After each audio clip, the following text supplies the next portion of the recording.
little friends. I'm Little Monde.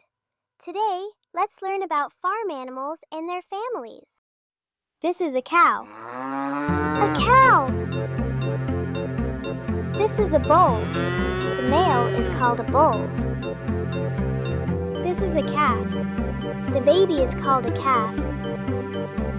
The cow lives on the farm. This is a sheep.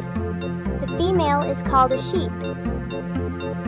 This is a ram. The male is called a ram. This is a lamb. The baby is called a lamb. The sheep lives on a farm. This is a pig. The female is called a pig. This is a boar. The male is called a boar. This is a piglet. The baby is called a piglet. The pig lives on a farm. Great job, little friends. Learn and smile with Little Monde. See you next time.